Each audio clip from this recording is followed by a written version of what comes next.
Hey guys, Nick here with ZZ Diesel. Go over a couple new products we have on our website. First one's a ZZ0138, the fan pulley holder tool for the LML 01-16 trucks. And the ZZ-0139, the fan clutch wrench. Fits from 01 to 2016 trucks. So this is the fan pulley. Sits on the front of the engine.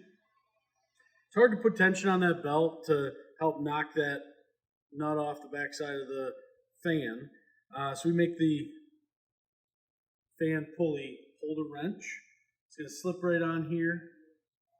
Index onto 4 of the half moon tabs in the pulley.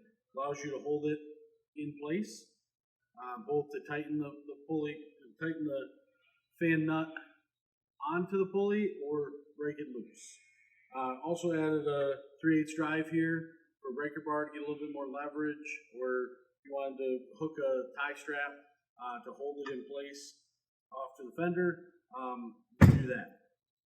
So while that's being held in place, this fan sitting on there like that, you can slip the fan clutch wrench down along there and hit it with a long bit on an air hammer. Fits right down inside that hole, so it doesn't slip off and go into your radiator. It indexes into that hole, holds tight there. Allows you to knock it loose or tighten it back up. Thanks for watching. You can find these on zzdiesel.com. Again, ZZ0138 and a ZZ0139.